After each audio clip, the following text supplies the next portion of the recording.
हे दोस्तों, कैसे हैं आप सब। उम्मीद करता हूँ भाई सब बढ़िया होगा, सब अच्छा चल रहा होगा आपकी जिंदगी में। दोस्तों, किसी भी देश का विकास उसके नागरिकों पर ही निर्धारित होता है। जिस देश के नागरिक जिम्मेदार होंगे, समझदार होंगे, शिक्षित होंगे और अपने कर्तव्य को समझते होंगे, वो देश तेजी से विकास की नई ऊंचाइयों को छूने में कामयाब हो जाता है।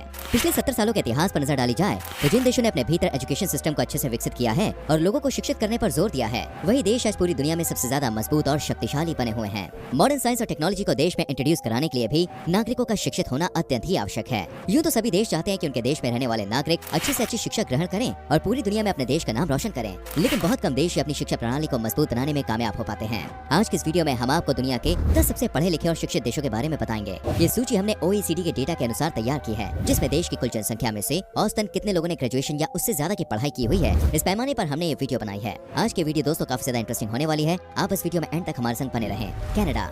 चलिए पहले बात करते हैं दोस्तों दुनिया के सबसे शिक्षित देश की, जिनमें कनाडा को प्रथम स्थान पर रखा गया है। कनाडा दुनिया का दूसरा सबसे बड़ा देश है। कनाडा का एजुकेशन सिस्टम हर साल बेहतर होता जा रहा है। यही वजह है कि भारत से प्रति साल हजारों की संख्या में स्टूडेंट्स कनाडा हायर एजुकेशन प्राप्त करने जा रहे हैं। इनमें सबसे ज्यादा संख्या में पंजाब के युवा शामिल हैं। कनाडा के प्रधानमंत्री जस्टिन ने एजुकेशन को देश का सबसे शक्तिशाली रिसोर्स बताया था। यही वजह है कि आज के समय में कनाडा के 60% से ज्यादा लोगों के पास ग्रेजुएशन और यूनिवर्सिटी लेवल की डिग्री है। कनाडा शिक्षा के क्षेत्र में प्रति व्यक्ति सबसे ज्यादा खर्च करने के मामले में तीसरे स्थान पे आता है। इस मामले में सिर्फ स्विट्जरलैंड और अमेरिका ही कनाडा से आगे हैं। रशिया। अमेरिका के बाद रूस दुनिया का दूसरा सबसे शक्तिशाली देश माना जाता है। यहाँ का एजुकेशन सिस्टम भी काफी अच्छा है। इस देश में तमाम यूनिवर्सिटीज मौजूद हैं और जगह की भी यहाँ पर कोई कमी नहीं है। क्षेत्रफल के लिहाज से रूस दुनिया का सबसे बड़ा देश है और यह प्लूटो ग्रह से भी बड़ा माना जाता है। रूस की कुल जनसंख्या में से 56.70% से ज्यादा लोगों ने ग्रेजुएशन किया हुआ है। रूस में बेहतर शिक्षा प्रणाली की नींव सोवियत संघ के दौरान रखी गई थी। उस समय रूस का एजुकेशन सिस्टम सबसे मजबूत और अच्छा माना जाता था। एक समय ऐसा भी था जब रूस में शिक्षकों को वेतन के तौर पर पैसों के बजाय वोडका दी जाती थी। तब से लेकर आज तक वोडका रूस की संस्कृति का एक बड़ा हिस्सा बन गया है। हर साल लाखों लोगों की मौत रूस में नशे के कारण हो जाती है। जापान। दोस्तों को बता दें कि जापान में लिटरेसी रेट लगभग 100% के आसपास है। आज के समय में जापान में हर उम्र का लगभग हर व्यक्ति पढ़ना लिखना जानता है। वहीं 52.70 लोगों के पास ग्रेजुएशन या उससे ज्यादा की डिग्री है। जापान का एजुकेशन सिस्टम पूरी दुनिया में सबसे अलग है। यहाँ पर बच्चों को रोबोट बनने की ट्रेनिंग नहीं दी जाती, बल्कि उन्हें प्रैक्टिकल चीजों की ज्यादा जानकारी दी जाती है। यहाँ के स्कूलों में बच्चों को मॉरल एजुकेशन के बारे में विशेष रूप से पढ़ाया जाता है। शिक्षा और स्वच्छता के महत्व को आज जापान का बच्चा जानता है। जापान में कोई स्टूडेंट शहर में हो या फिर किसी गाँव में, हर जगह एक जैसी पढ़ाई देखने को मिलेगी। ऐसा इसलिए क्योंकि पूरे जापान में सिर्फ एक ही एजुकेशन बोर्ड के तहत बच्चों को एजुकेशन दी जाती है। जापान में पहले 6 साल जूनियर स्कूल के होते हैं, उसके बाद 3 साल हाई स्कूल और फिर 3 साल की हायर सेकेंडरी एजुकेशन दी जाती है। एलिमेंट्री लेवल पर बच्चों को किसी प्रकार का एग्जाम क्लियर करना नहीं होता है। जापान के लोगों का मानना है बचपन खेलने कूदने के लिए होता है और इसलिए बच्चों पर शिक्षा का ज्यादा दबाव नहीं बनाया जाना चाहिए। हालांकि इसके बावजूद जापान एक ऐसा देश है जहाँ के छात्र सबसे ज्यादा समय स्कूल में ही बिताते हैं। लग्जमबर्ग एक छोटा सा यूरोपीय देश है जिसकी गिनती दुनिया के सबसे धनवान देशों में की जाती है। इसका पर कैपिटा इनकम कुवैत के बाद सबसे ज्यादा है। लग्जमबर्ग में एजुकेशन सिस्टम स्टेट्स के हाथ में है और ज्यादातर राज्यों में शिक्षा पूरी तरह से मुफ्त है। लग्जमबर्ग में कई भाषाओं में पढ़ाई होती है। प्राइमरी एजुकेशन के दौरान यहाँ लग्जमबर्ग की मूल भाषा पढ़ाई जाती है, तो वहीं हायर एंड सेकेंडरी लेवल पर फ्रेंच और जर्मन भाषा भी स्टूडेंट्स को सिखाई जाती है। इस देश में 51.30% लोगों के पास यूनिवर्सिटी की डिग्री है, जिनमें से ज्यादातर लोगों ने मास्टर्स किया हुआ है। मास्टर्स तक की पढ़ाई यहाँ एक आम बात हो गई है। लग्जमबर्ग में 4 से 16 साल तक के छात्रों के लिए स्कूल जाना अनिवार्य है। हालांकि अब ये कोई कानून नहीं रह गया है, क्योंकि सरकार से ज्यादा गार्जियंस को ही अपने बच्चों की शिक्षा और करियर की चिंता रहती है। इसलिए लोग खुद ही बच्चों को अच्छी से अच्छी शिक्षा मुहैया कराने में विश्वास रखते हैं।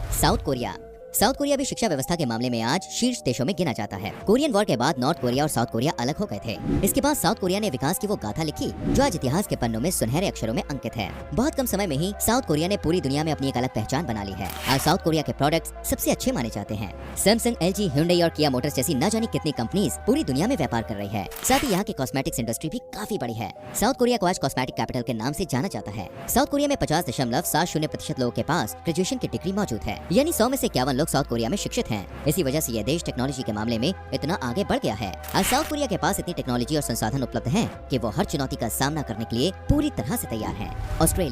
ऑस्ट्रेलिया दुनिया का सबसे छोटा महाद्वीप है। क्षेत्रफल के अनुसार यहाँ की जनसंख्या काफी कम है और प्रति वर्ग किलोमीटर में औसतन 3 लोग ही ऑस्ट्रेलिया में रहते हैं। बात करें ऑस्ट्रेलिया के एजुकेशन सिस्टम की, तो आज के समय में ये अमेरिका और यूके से भी ज्यादा फॉरेन स्टूडेंट्स को आकर्षित कर रहा है। ऑस्ट्रेलिया में 49.30% से ज्यादा लोग के पास ग्रेजुएशन या डिप्लोमा की डिग्री है। ऑस्ट्रेलिया की शिक्षा प्रणाली की खास बात यह है, यहाँ पर आप एक साथ 2 अलग अलग डिप्लोमा कोर्स कर सकते हैं, जिसे डबल डिप्लोमा कहा जाता है। ऐसा नियम दुनिया के कुछ चुनिंदा देशों में ही लागू है। इसलिए ऑस्ट्रेलिया के ज्यादातर लोग अपनी स्कूल की शिक्षा पूरी होने के बाद किसी न किसी तरह का टेक्निकल कोर्स जरूर करते हैं। ऑस्ट्रेलिया में स्कूल की शिक्षा 2 हिस्सों में डिवाइडेड है। 6 साल की प्राइमरी एजुकेशन और 6 साल का हायर स्कूल सभी के लिए अनिवार्य है। एक स्टूडेंट का ऑस्ट्रेलिया में औसतन पढ़ाई का खर्च $16,000 आता है। वहीं आर्थिक रूप से कमजोर छात्रों के लिए सरकार द्वारा मुफ्त शिक्षा भी प्रदान की जाती है। इजराइल दोस्तों इसराइल का नाम भी हमारी आज की सूची में शामिल है। आज से 60-70 साल पहले इसराइल देश का कोई भी वजूद नहीं था, लेकिन आज इस देश की गिनती सबसे ज्यादा विकसित और पढ़े लिखे देशों में की जाती है। इस देश में अमेरिका जितने लोग ही ग्रेजुएटेड हैं, यानी कुल आबादी के 50.10% लोगों ने ग्रेजुएशन या उससे ज्यादा की शिक्षा प्राप्त की हुई है। आपको जानकर हैरानी होगी कि इस आंकड़े में 62% संख्या महिलाओं की है। इसराइल में महिलाओं को शुरुआत से ही समान अधिकार दिए गए हैं। देश में लगभग 45% लॉयर्स महिलाएं हैं। महिलाओं और पुरुषों दोनों को ही यहाँ अनिवार्य मिलिट्री सर्विस देनी पड़ती है। इसराइल देश टेक्नोलॉजी के मामले में भी काफी आगे माना जाता है। इस देश में ही मोटरोला, वॉइसमेल एंड एंटीवायरस जैसी कई आधुनिक टेक्निक्स का आविष्कार हुआ है। इसराइल के विकास में अमेरिका की भूमिका भी महत्वपूर्ण रही है, क्योंकि अमेरिका हर साल इसराइल को बड़ी मात्रा में आर्थिक मदद मुहैया कराता है। यूनाइटेड स्टेट्स दोस्तों चाहे कोई भी सूची क्यों ना हो, अमेरिका ने हर जगह अपना नाम शामिल किया हुआ है। आखिर हो भी क्यों ना, पिछले 75 सालों से अमेरिका ही दुनिया में महाशक्ति बना हुआ है और यहाँ के विकास और एजुकेशन सिस्टम के चर्चे पूरी दुनिया में मशहूर हैं। अमेरिका में 50% से ज्यादा लोगों के पास यूनिवर्सिटी लेवल की डिग्री है। ये सूची में सबसे ज्यादा आबादी वाला देश भी है। अमेरिका की जनसंख्या 34 करोड़ के आसपास है। इतनी बड़ी संख्या वाले देश में से आधे लोगों के पास ग्रेजुएशन की डिग्री मौजूद होना वाकई काफी बड़ी बात है। दुनिया की टॉप यूनिवर्सिटीज की जब भी रैंकिंग की जाती है तो 5 से 6 यूनिवर्सिटीज तो अमेरिका की ही होती है। अमेरिका के लोग इतने समझदार हैं कि वो शिक्षा की अहमियत को अच्छे से जानते हैं। हालांकि अन्य देशों के मुकाबले अमेरिका में शिक्षा ग्रहण करना थोड़ा महंगा जरूर है, लेकिन शिक्षा की गुणवत्ता भी यहाँ सबसे अच्छी मानी जाती है और अमेरिकी लोगों के पास पैसों की कोई भी कमी नहीं है, इसलिए महंगी फीस से उन्हें ज्यादा फर्क भी नहीं पड़ता। वहीं अच्छे स्टूडेंट्स को शानदार प्रदर्शन के लिए यूनिवर्सिटी की ओर से स्कॉलरशिप भी दी जाती है।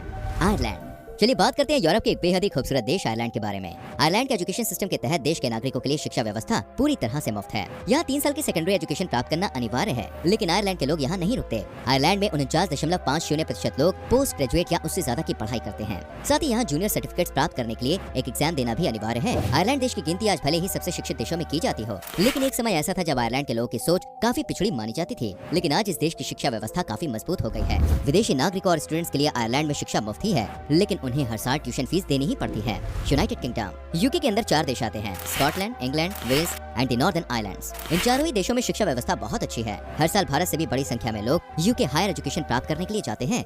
यूके में लगभग 49.40% लोग ग्रेजुएटेड हैं या उससे ज्यादा पढ़ाई लोगों ने की हुई है। जिस देश की आधी आबादी इतनी शिक्षित होगी, उस देश की तरक्की भला कौन रोक सकता है। आपको बता दें कि हमारे देश में जो शिक्षा प्रणाली चल रही है वो भी ब्रिटिशर्स की ही देन है। मॉडर्न एजुकेशन सिस्टम की शुरुआत भारत में पहली बार अंग्रेजी शासनकाल के दौरान ही हुई थी, लेकिन इसके बाद से यूके ने अपनी शिक्षा प्रणाली में सुधार कर उसे काफी मजबूत बना लिया है। वहीं दूसरी ओर भारत वही पुरानी शिक्षा प्रणाली को अपना रहा है, जहां स्टूडेंट्स को स्मार्ट बनाने के बजाय एक अच्छा कर्मचारी बनने पर जोर दिया जाता है। हालांकि पिछले कुछ सालों के दौरान भारतीय युवा नौकरी के बजाय स्टार्टअप्स की तरफ रुख कर रहे हैं, जिसका लोहा आज पूरी दुनिया मान रहा है। यूके में 5 से 16 साल तक के बच्चों के लिए एजुकेशन अनिवार्य है। तो दोस्तों ये थे दुनिया के वो तमाम देश जहाँ की एजुकेशन है सबसे बेहतरीन। उम्मीद करते हैं आपको ये वीडियो अच्छी लगी होगी। इनमें से आपको कौन से देश की एजुकेशन पॉलिसी सबसे ज्यादा पसंद आई, हमें कमेंट करके बताइएगा। और अगर आपको मौका मिले तो आप किस देश में जाके पढ़ना पसंद करेंगे, बताइएगा जरूर। इस तरह की ज्ञानवर्धक वीडियोस देखते रहने के लिए हमारे चैनल को सब्सक्राइब करके बेल आइकन प्रेस करें, ताकि आने वाली वीडियोस के नोटिफिकेशन आपसे मिस ना हो। इस वीडियो को लाइक करें, शेयर करें। मिलते हैं आपसे अगली वीडियो में। अपना बहुत ख्याल रखें। Bye bye.